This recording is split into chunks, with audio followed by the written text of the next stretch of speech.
Welcome to the Deep Dive. Today, we're going to really dive into a profound idea. It's almost counterintuitive, something that's echoed through history. What if the true opposite of love isn't really hate, but something, well, quieter, Mm, more insidious? We're talking about indifference. right. It sounds simple, doesn't it? Almost, benign.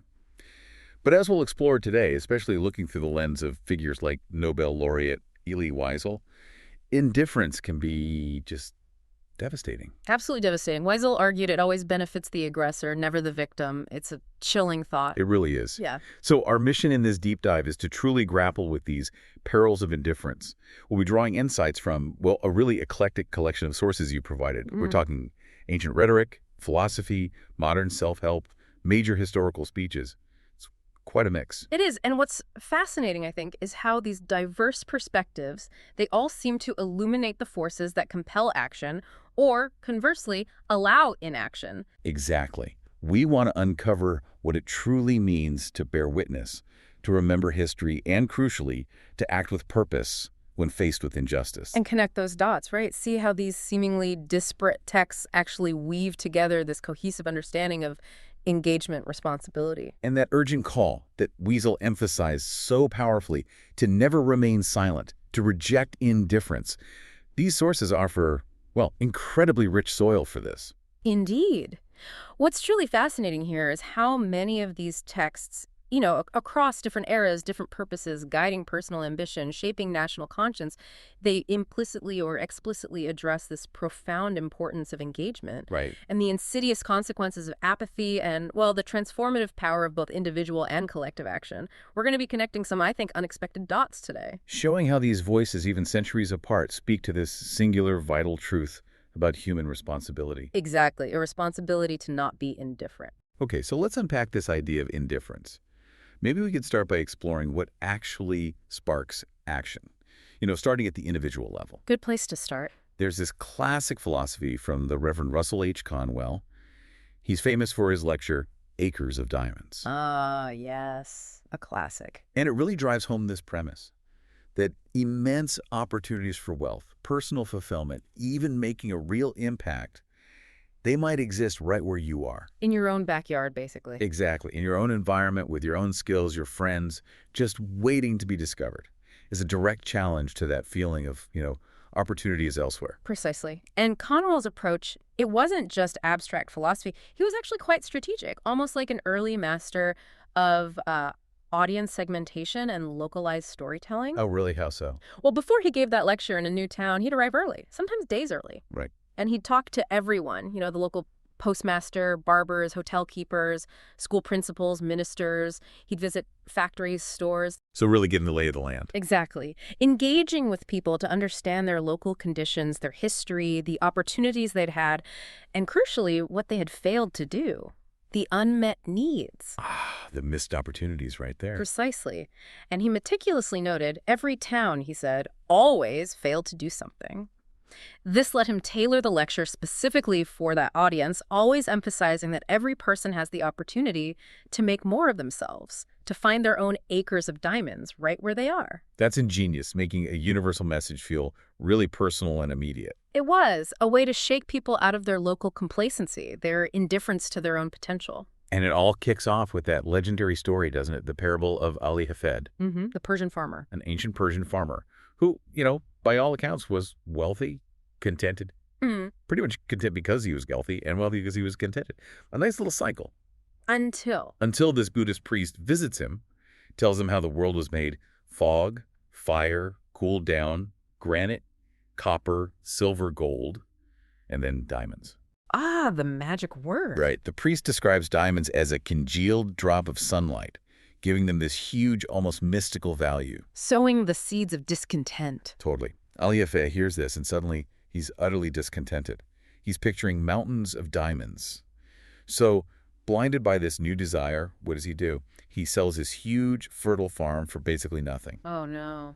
and goes off searching for diamonds elsewhere, wanders for years, across continents. His money runs out. He becomes poor, wretched, broken, A cautionary tale. and eventually he dies in some distant land. Meanwhile, the new owner of his old farm, the one Ali Hafed sold, Let me guess. One day, he leads his camel to drink from a stream on the property. And right there, glinting in the white sands of that very stream, diamonds. A rich diamond mine.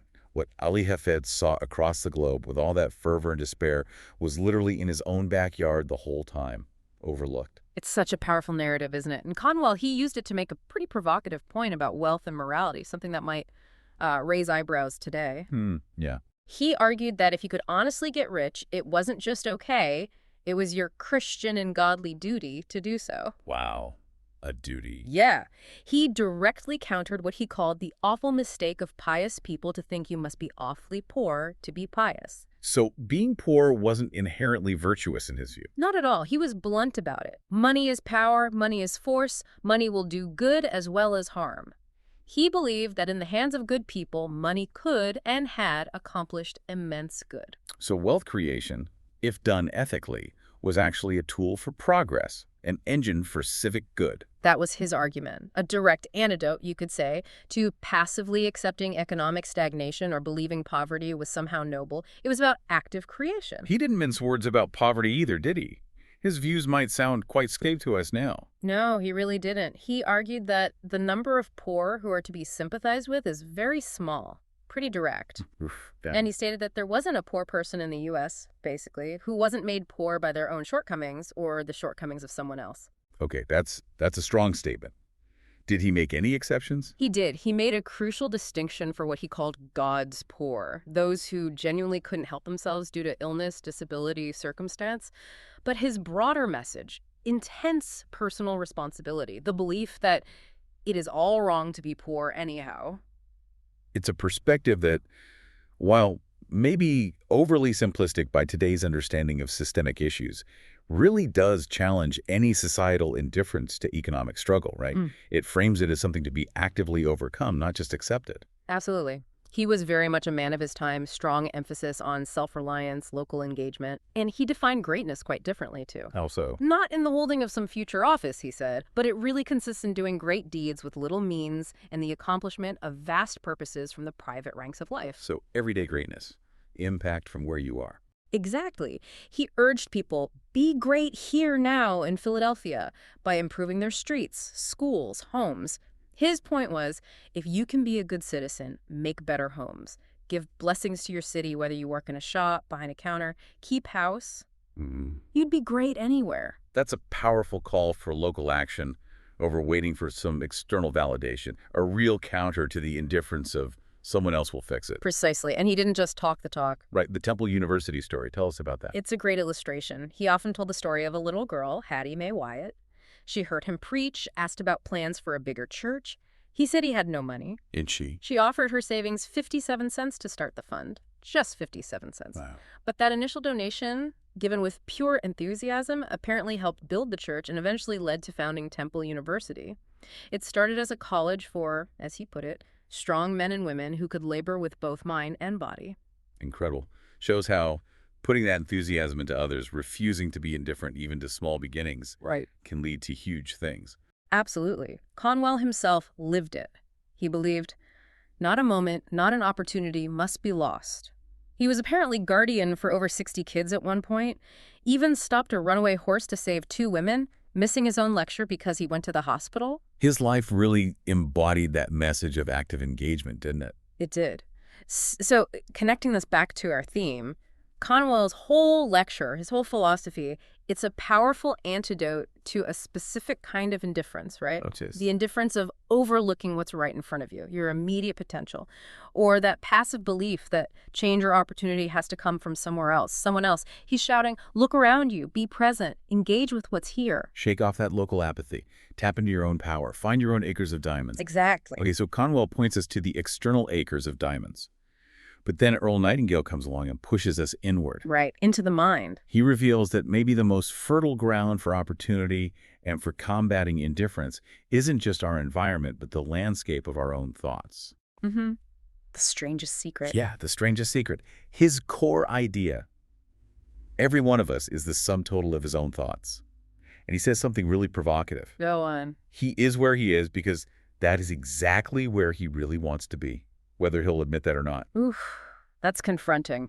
It really is. It's a profound statement about our internal control, isn't it? Yeah. And the role our mindset plays, maybe unconsciously, in shaping our reality. Yeah. A direct challenge to thinking we're just passive victims of circumstance. It is. And Nightingale uses this incredibly vivid analogy to illustrate the power we all have inside. The earth-moving machine. That's the one. He describes seeing this giant earth mover roaring along, hauling 20 tons of dirt. He was just struck by the sheer contained power. Yeah. And he immediately connected it to the human mind, this vast, inexhaustible source of energy. The critical question he poses then is, well, what are you doing with that power? Just letting it run wild? Exactly. Are you sitting back, folding your arms, letting this incredible engine of thought run itself aimlessly, maybe even into a ditch? Or are you keeping both hands firmly on the wheel? Consciously controlling it, directing it. Deliberately directing this power to a specific, worthwhile purpose. It's a powerful call for intentionality over just drifting along, urging us to overcome that mental inertia, that internal indifference. So it's like a double-edged sword then, this power of thought. That's exactly how we described it. The same law of focused thought that brings success can, if it's undirected or focused negatively, just as easily lead to failure. It's all in how we choose to use it, for good or for bad. Precisely. And he stressed it wasn't some mystical secret, even though he called it the strangest secret. He pointed out this principle is ancient wisdom found in the Bible, taught by early thinkers. But few people truly get it or apply it. And the secret is? Simply that we become what we think about. All day long. If we focus on fear, worry, failure, that's what we tend to manifest. If we consistently hold a worthwhile goal in our mind, we move towards it. We move towards it. It's about actively cultivating the mental landscape that combats indifference and negativity.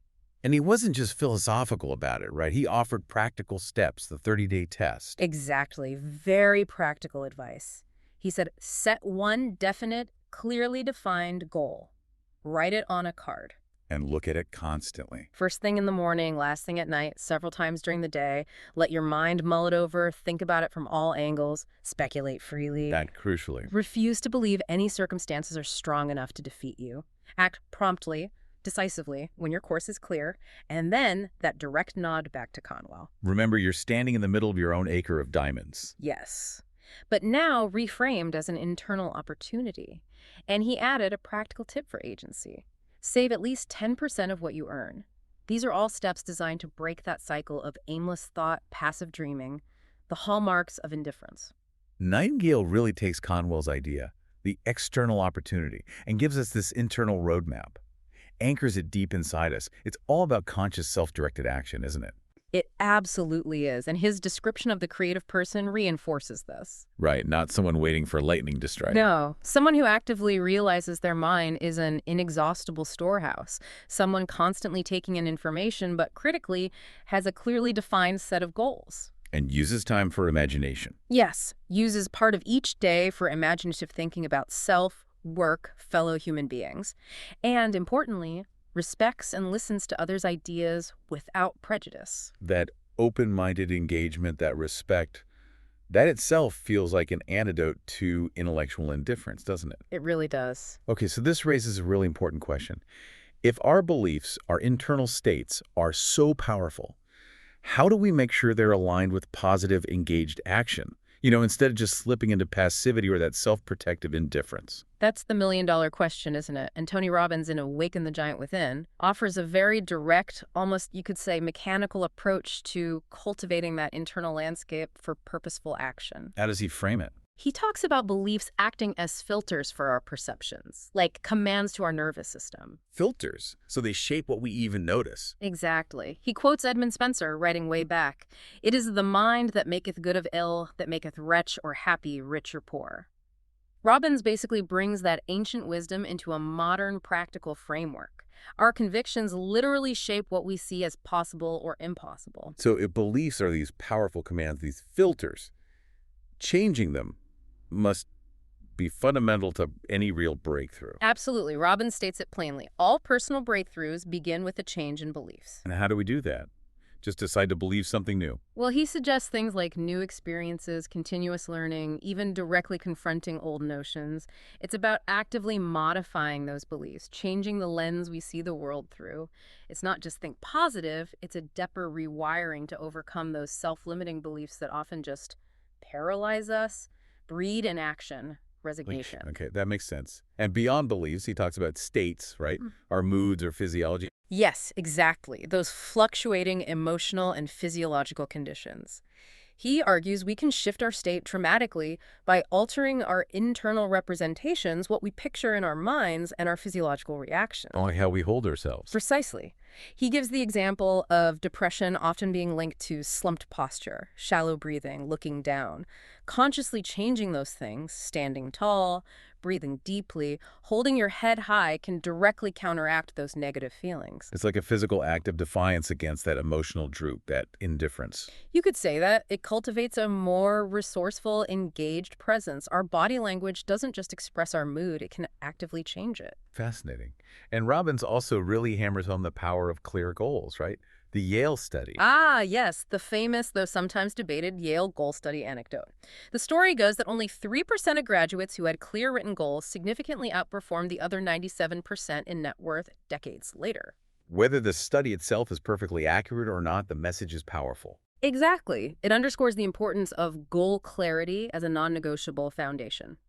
Without a clear destination, even the most powerful engine, our mind, can just drift aimlessly. Indifferently, you might say. Direction matters. And he also talks about modeling excellence. Right. Replicating the behaviors, the belief systems, even the physiology of successful people to acquire skills and improve our own performance. So learning strategically from others. Yes. Not just blind imitation, but conscious, strategic learning to forge your own path towards your goals. Actively studying success to overcome challenges that might otherwise lead to frustration, giving up, indifference. But ultimately, all this internal work beliefs, states, goals, modeling, it's all preparation, isn't it? Yeah. The key is action. That's the bottom line for Robbins. Success isn't just about knowledge, it requires action. To make an impact, to move beyond the inertia of indifference, you have to be a doer, not just a thinker. Translate belief into effort. Consistently. It's the ultimate rejection of just passively accepting things as they are. Okay, so that leads us perfectly into the moral dimension. We've seen how individual intention, belief, physiology can spark action. But how do we ensure that action is directed towards something meaningful, something just? Right. This is where our moral compass becomes crucial. Not just a guide, but a vital bulwark against that widespread indifference that allows injustice to fester. And this brings us back squarely to Elie Wiesel. Indeed. Perhaps no one articulated the perils of indifference more powerfully. A Holocaust survivor, Nobel laureate, a moral conscience for the world. His central argument was so powerful, we raise moral questions not because we don't know the answers, but because we know what the right moral answers are. Even if success isn't guaranteed, he argued, we must still ask these questions. And how did he frame life itself? As an offering, a gift that has to be justified. And how do we justify it? By affirming the right to life of anyone who needs such affirmation. Wow. That directly confronts indifference, doesn't it? Yeah. It demands moral engagement, regardless of the outcome, regardless of personal comfort, justifying our life by affirming theirs. It's incredibly profound, and he spoke just as powerfully about memory. Memory is the best vengeance. Yes. He explained that the killer, the perpetrator, is afraid of the victim's memory. So remembrance isn't passive nostalgia. It's an active, defiant form of resistance. Resistance against what? Against eradication, against apathy. It's refusing to let history be forgotten, refusing to let victims fade into the quiet oblivion of indifference. It ensures their suffering, and the lessons learned demand ongoing vigilance from us. Memory is an active duty, then. Absolutely. And his concerns about the future were just as striking and just as relevant to indifference. He worried about science potentially altering genes to create better people. Why did that worry him? Because it could prevent individuals from making their own choices, even retaining the capacity for evil. He believed that ability to choose, moral agency, is what makes humans noble. So losing that choice. He said, I don't want the scientists to prevent or to deprive me of that choice, of that ability. It speaks to the danger of losing human agency, maybe through a subtle technological kind of societal indifference to individual autonomy, to what makes us human. So pulling this together, what does Wiesel's perspective mean for us? He really brings the perils of indifference into sharp focus, doesn't he? He absolutely does. Not just indifference as a passive state, but as an active, destructive threat. A threat against human dignity, against memory, against the essence of choice. And he saw it happening in his own time with the assault on Jewish memory. Yes, he despaired over that. How some scholars tried to discredit survivors' testimony, saying it was too subjective, too involved, just because of minor inconsistencies and recounting unimaginable horrors. That's chilling. It shows how indifference can actively fight historical truth, right? Dismissing lived experience, dismissing the importance of bearing witness. Exactly. It creates a dangerous pathway for denial, for revisionism. It's a stark reminder that the fight against indifference is constant. It's active. It requires vigilance. It truly does. And that struggle, that need for vigilance to maintain foundational principles against indifference, it echoes powerfully in Abraham Lincoln's Gettysburg Address. A cornerstone of American rhetoric. He starts by recalling 407 years ago, our fathers brought forth on this continent a new nation, conceived in liberty and dedicated to the proposition that all men are created equal. That wasn't just history. It was reminding people of radical ideals still being fought over. The nation itself was an act against the indifference of old world hierarchies. Right, and then he immediately frames the Civil War, not just as a conflict, but as a test. Now we are engaged in a great civil war, testing whether that nation or any nation so conceived and so dedicated can long endure. It highlights that ongoing struggle, doesn't it? Upholding those principles of liberty, equality. It shows progress isn't guaranteed. It takes constant, often painful effort. A nation can fail if its people become indifferent to its core ideals. Lincoln reminds us, doesn't he, that even foundational principles demand continuous effort, sacrifice. It's the direct opposite of the passive acceptance indifference implies. The nation's survival, especially then, was proof against indifference, a willingness to fight, even die, for an ideal. Some things are worth actively engaging for, not just letting them crumble. Precisely. And this call for active engagement with foundational ideals, with laws, it's powerfully articulated by Frederick Douglass, too. A towering figure. He argued so fiercely that the Constitution, if you interpret it as it ought to be interpreted, is a glorious liberty document. Yes, not a pro-slavery one, despite how it was often used. He believed it contained neither warrant, license, nor sanction for slavery. That wasn't just reading the text, it was an act of moral imagination, wasn't it? Forcing people to see its higher potential. It was a courageous challenge to the prevailing views of his time, which often twisted the Constitution to defend the indefensible, reflecting a deep societal indifference to human rights. And Douglass didn't stop there. No, he emphasized civic duty. He insisted that every American citizen has a right to form an opinion of the Constitution and to propagate that opinion, and to use all honorable means to make his opinion the prevailing one. That's an explicit call to get involved, isn't it? Reject indifference to the foundational laws. Actively participate in shaping the nation's moral and legal direction. He saw a passive citizenry as complicit in injustice. Indifference was not an option. Here's where it gets really interesting for me. Douglass is saying the responsibility to interpret, to shape our nation's ideals. It's not just for judges or politicians. It's for every citizen. Exactly. It's a direct challenge to feeling detached, indifferent to civic duty. Use your voice, use your influence, push the nation closer to its promises. Liberty needs constant active vigilance from everyone. And few voices were more potent in challenging that detachment, that indifference, than Sojourner Truth. An incredible force. She embodied, as she herself starkly put it, the two most hated elements of humanity. She was black and she was a woman. Yet, she stood calm and dignified, showing profound insight, wisdom, rhetorical power, despite being unable to read or write. Her very presence defied the double indifference she faced daily. Absolutely. And the spirit of her famous question, "Ain't I a woman?" Even if the exact words are debated, it powerfully challenged the indifference towards the rights and humanity of marginalized groups. She demanded recognition not just for white women's suffrage, but for all women, especially black women, whose suffering was often ignored by both movements. She refused to be dismissed. She was utterly unyielding in demanding universal suffrage. "I must sojourn once to the ballot box before I die," she declared. You feel the visceral need in that. Yeah. She wanted to rouse the people on equality, famously saying she'd send tons of paper down to Washington for them spouters to chaw on. You just picture it. Her relentless determination to force the powerful to confront what they preferred to ignore. And she wasn't afraid to call out hypocrisy, was she? Using simple, powerful logic. Not at all. Challenging men who denied women the vote by asking if Jesus ever said anything against women. Not a word. But he spoke awful hard things against the men. It was witty, direct, using cultural authority to expose the indifference built on shaky foundations. She also called for self-reliance, didn't she? but within a context of opportunity. Yes, she urged people of color to strive to raise ourselves with a spirit of virtuous ambition, noting bluntly, "We have slumbered and slept too long already."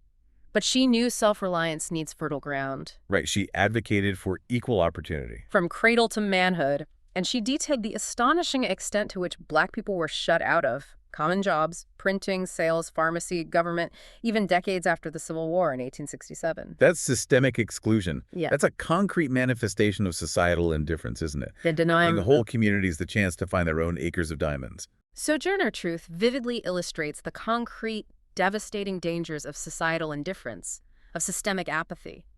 Her life, her words, they're a testament to needing relentless advocacy, self-empowerment when systems are designed to deny rights and opportunities. It really makes you ask, what happens to the collective good when individual potential is just stifled by widespread, institutionalized indifference? It's a vital question. And Martin Luther King Jr. amplified this call for justice, grounding it in a powerful vision for America. I have a dream. A dream deeply rooted in the American dream, powerfully connected to that creed. All men are created equal. He held the nation accountable to its highest ideals, refusing to let them become empty words dismissed by indifference. And he painted that unforgettable picture of the future. Sons of former slaves and the sons of former slave owners will be able to sit down together at the table of brotherhood. A direct repudiation of the divisions fostered by injustice and generations of indifference. It wasn't a passive hope, it was an active destination. But his approach, the method, was just as critical as the vision. Absolutely. He stressed how the struggle should be conducted, urging people not seek to satisfy our thirst for freedom by drinking from the cup of bitterness and hatred. Maintain dignity and discipline, and crucially, meet physical force with soul force. Soul force. That concept is incredibly powerful, isn't it? It really is. It suggests some moral strength, a spiritual resolve as the response to injustice, a refusal to descend to the level of the oppressor, thereby overcoming the moral indifference that hatred itself can breed. And he also spoke about unearned suffering, being redemptive. Yes, encouraging continued work, continued faith, even when facing hardship. It's a profound rejection of despair, cynicism, or the paralyzing indifference that can come from overwhelming adversity. It transforms pain into a catalyst for change. The idea of soul force. It's such a profound response to indifference. It's not just about acting, but about the way we act. Maintaining dignity, moral authority, even against brutal opposition, asserting something that indifference just can't comprehend or counter. It truly is. And this brings us to another figure whose career was really defined by a relentless fight against various forms of institutional indifference. Ruth Bader Ginsburg. RBG. Right. She deeply admired Eleanor Roosevelt and her work on the Universal Declaration of Human Rights. Ginsburg called it the International Magna Carta for all mankind. Setting a global standard against indifference to human suffering. Exactly. And Ginsburg was also known for meticulously crediting her predecessors, her waypavers and path markers. Illuminating those often overlooked figures who paved the way. Yes. She'd highlight little-known historical figures, even listed early ACLU lawyers as co-counsel on her first Supreme Court brief. It was a powerful counter to historical indifference, wasn't it? Ensuring past struggles weren't forgotten, swept under the rug of historical amnesia. Definitely. And her commitment to judicial independence was fierce. Absolutely central. She stressed the essential nature of an independent judiciary, judges not under the thumb of other branches, and warned about its vulnerability to assault. Why is that independence so critical against indifference? Because it's a bulwark against political indifference to the rule of law, to constitutional safeguards. An independent judiciary is essentially a mechanism designed to prevent the state itself from becoming indifferent to its own laws and the rights they protect. And she certainly found her voice in dissent, especially later in her career. Oh, absolutely. Particularly on the Roberts Court. Her bench dissents became more frequent, famously pointed. She spoke out when she felt majority opinions were eroding rights. Like on women's health restrictions. Yes, or religious exemptions for commercial businesses, or insufficient rigor in affirmative action cases. These dissents weren't just legal arguments, they were powerful public statements against what she saw as a creeping indifference to fundamental principles. She was also sharp at cutting through flimsy arguments, wasn't she? The slippery slope analogies. Yes, like with the Affordable Care Act. Critics said if government can mandate health insurance, next they'll mandate broccoli. Right. She dismissed that as far more imaginary than real, explaining why healthcare is unique. It was rigorous, critical thought pushing back against shallow rhetoric designed to sow confusion and ultimately policy indifference. That's a great example. And she was firm on religious exemptions too, wasn't she, in cases like Hobby Lobby? Very firm. Citing an earlier case, United States v. Lee, she argued allowing a religion-based exemption for a commercial business would operate to impose the employer's religious faith on the employees. Her point being That working for a company shouldn't strip employees of care available to workers next door just because of the employer's beliefs. It was a stand against indifference to employee rights, disguised as religious freedom. Justice Ginsburg's whole career really exemplifies that persistent fight against institutional indifference in its many forms. It does. She showed vigilance is needed not just in big crises, but in subtle legal interpretations, and in the courage to dissent, even when it's unpopular.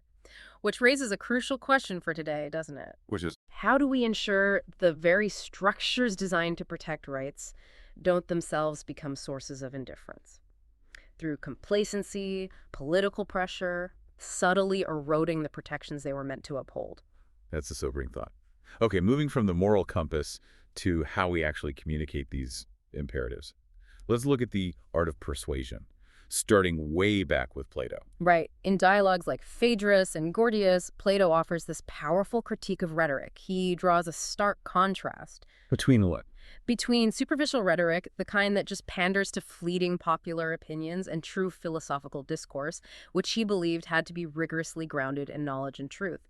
For Plato, the first kind was dangerous. Why dangerous? Because it could lead to societal indifference to genuine understanding. He saw much of the oratory of his day as a semblance of politics, or worse, a form of flattery. Just telling people what they want to hear. Pretty much. Socrates, Plato's voice in these dialogues, argued it aimed for conviction based on mere belief, not real knowledge. And Plato found that deeply problematic for pursuing truth, for a just society.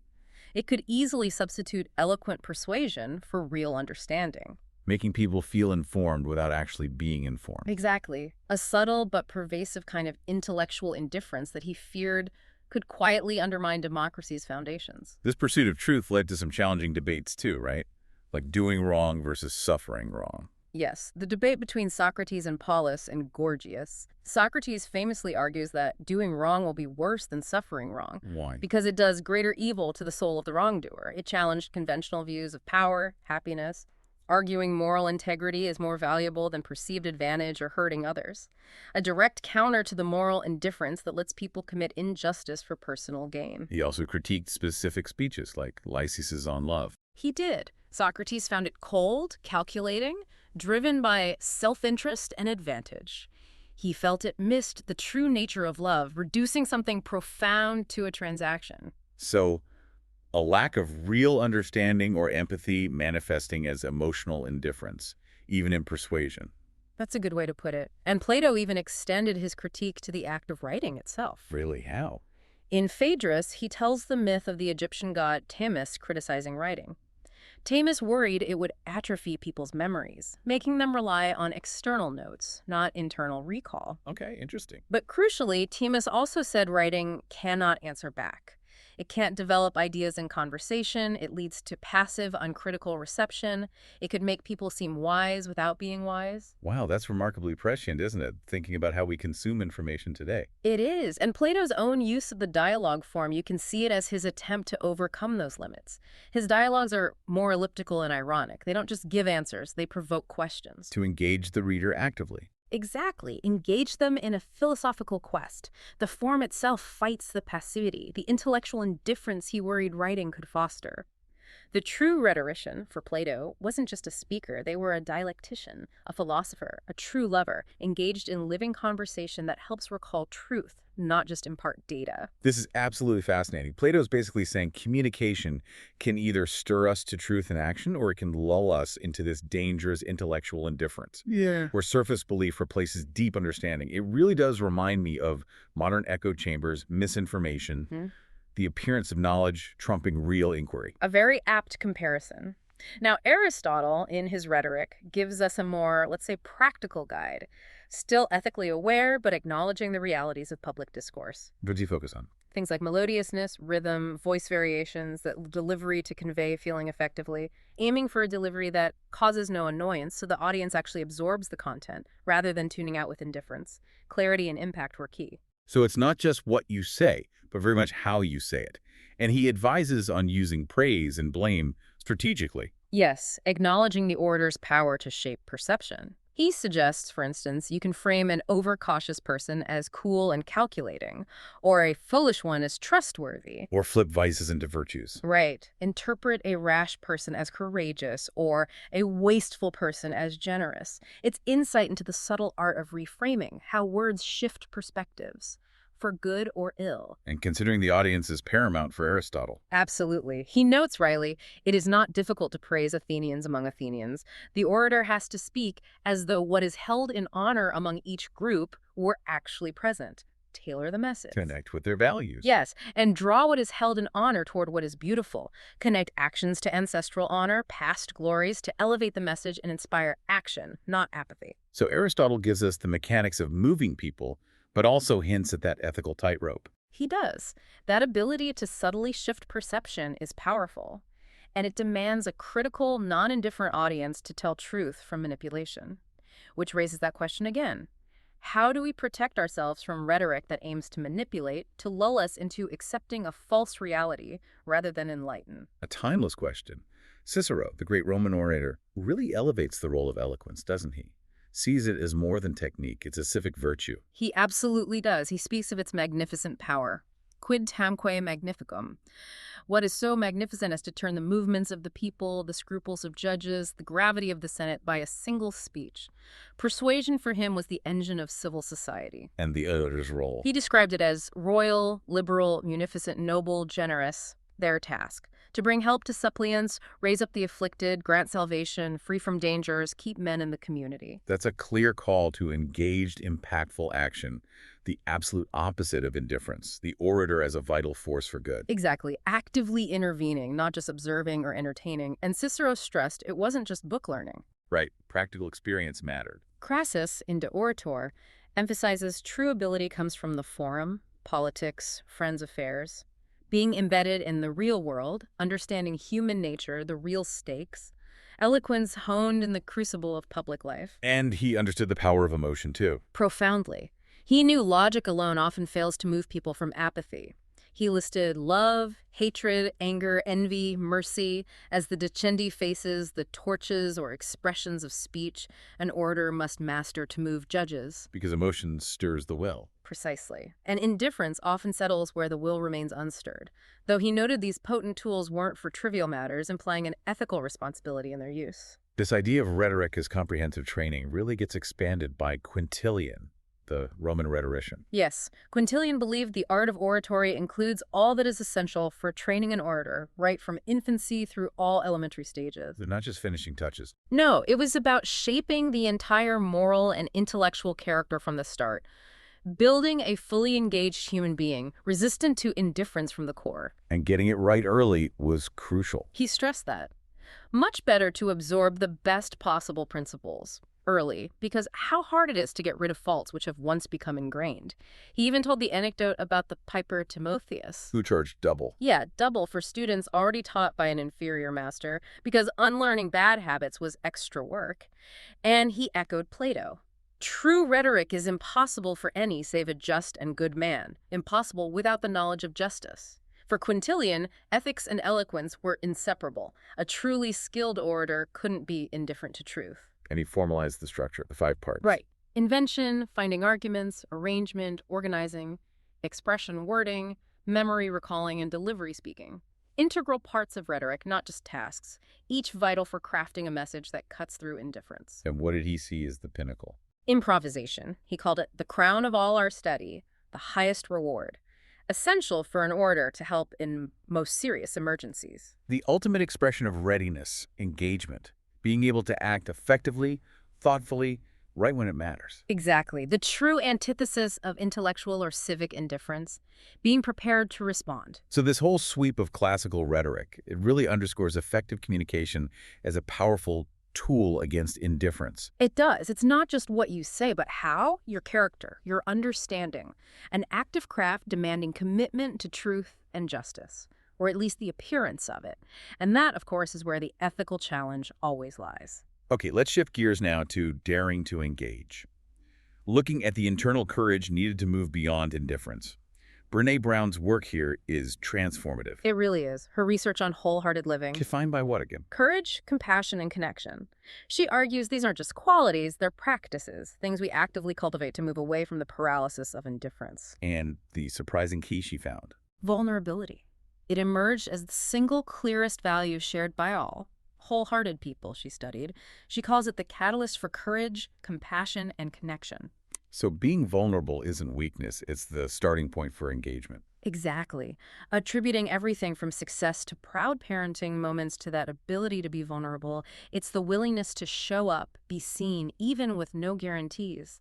That opens the door to engaged living, countering the self-protective armor of indifference. But it's uncomfortable, right? We naturally try to avoid vulnerability. We do. Brown talks about numbing as a universal strategy, and it includes things that seem normal, even productive, like being crazy busy. Distraction is numbing. Yes, but crucially, she warns, numbing vulnerability also dulls our experiences of love, joy, belonging, creativity, and empathy. You can't selectively numb emotion. Numb the dark, and you numb the light. That speaks directly to the self-inflicted perils of indifference, doesn't it? Tuning out pain also tunes out joy, impoverishing our inner lives, our ability to connect. It's a profound insight. She argues for disruptive engagement, cultivating the courage to be uncomfortable, and teaching others to accept discomfort as part of growth. So leaning into difficulty rather than retreating into apathy. Exactly. Actively engaging with the tough emotions that block connection.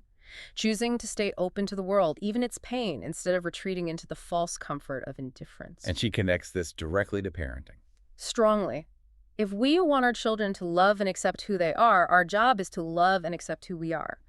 Compassion, connection, she argues, are learned by experience within the family, modeling the courage to engage with vulnerability, not indifference. It's a powerful look at the human condition.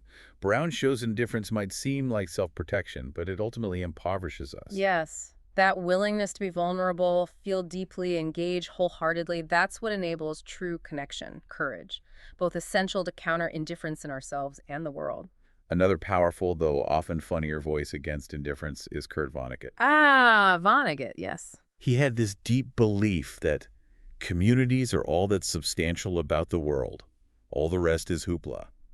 Underscoring that importance of local engagement, human connection, shared experience, a direct counter to detached, abstract indifference, meaning found in everyday interactions. And his famous one rule for life. Stated with characteristic bluntness, God damn it, you gotta be kind. Simple, but profound.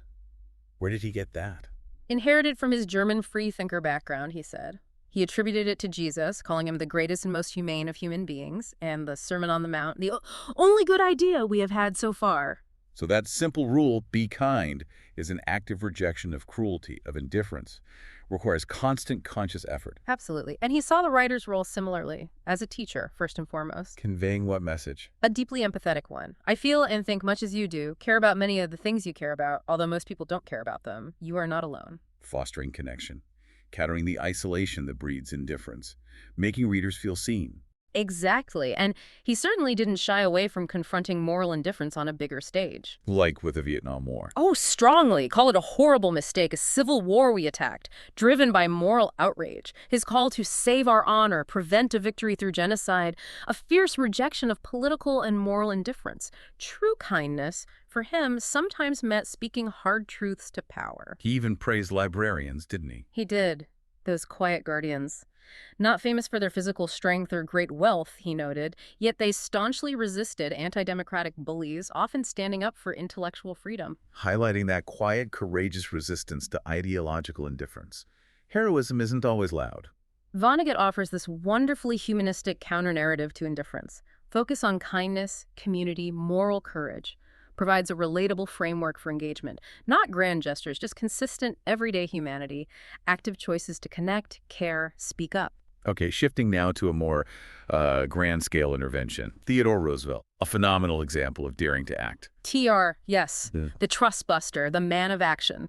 Specifically, his intervention in the 1902 coal strike, a huge national crisis, millions facing winter without heat. And he acted despite. Despite having no constitutional power to intervene, he felt the potential consequences of not acting seemed much worse than the criticism he knew he'd get. A real sense of moral urgency overriding political caution. Absolutely. His motivation to avert acute misery and loss of life for the poor who literally freeze, but also, interestingly, to save the mine owners, the big propertied men, from the dreadful punishment their own folly might bring meaning social unrest. So acting for both the vulnerable and for social stability, even saving the powerful from themselves. Seems like it.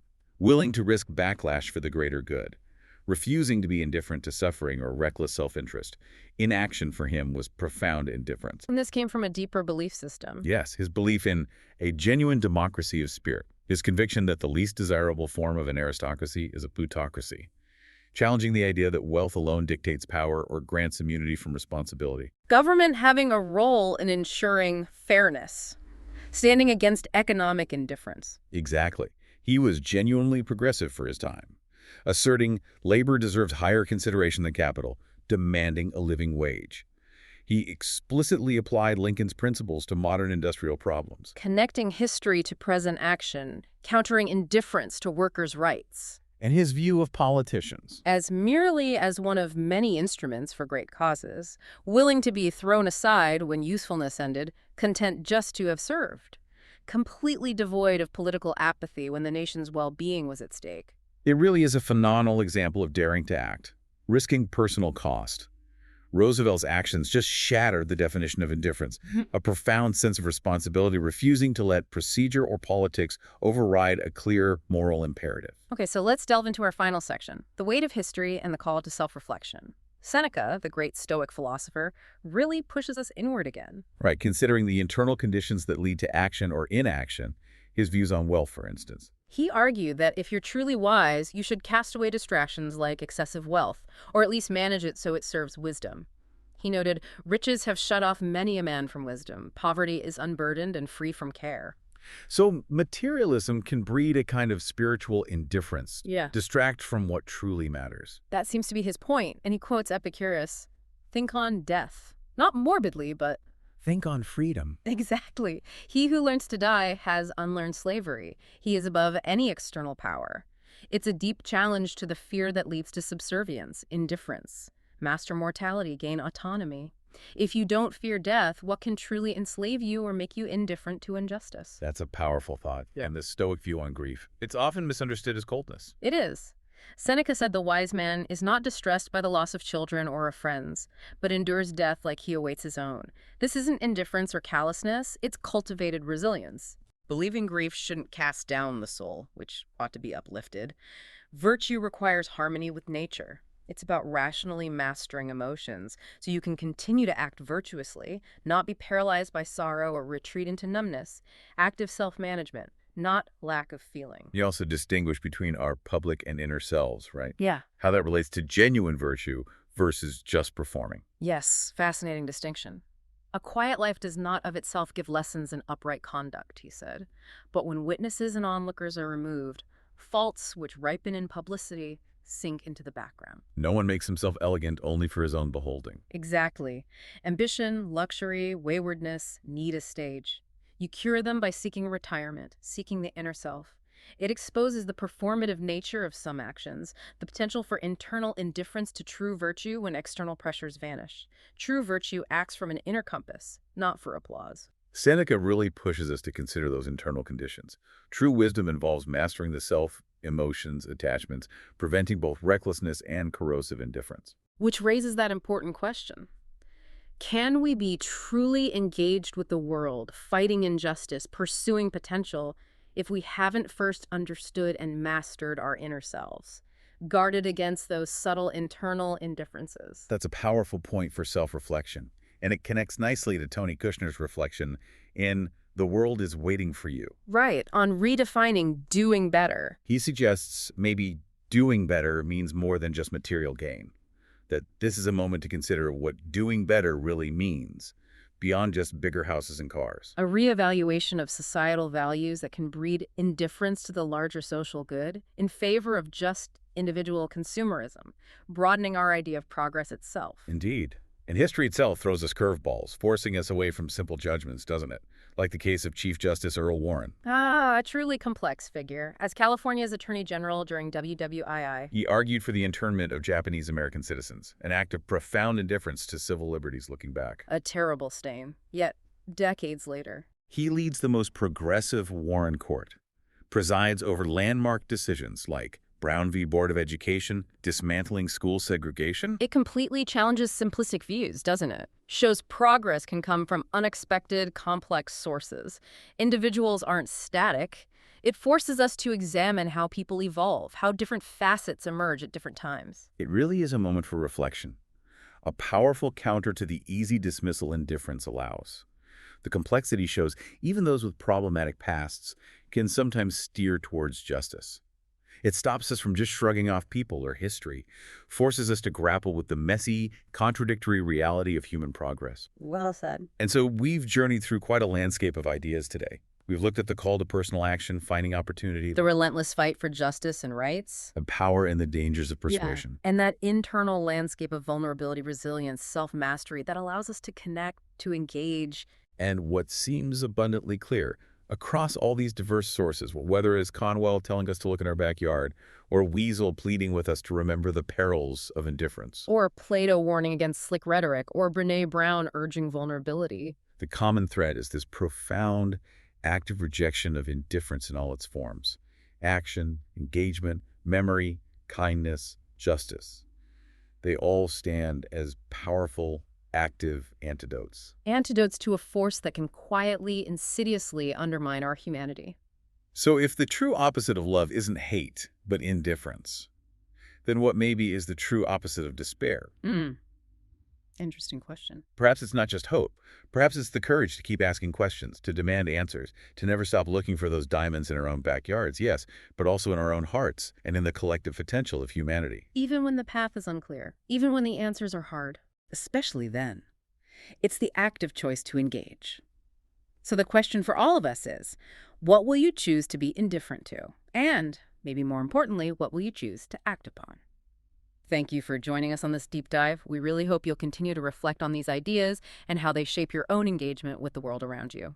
Until next time, keep questioning, keep connecting, and keep challenging that easy, seductive path of indifference.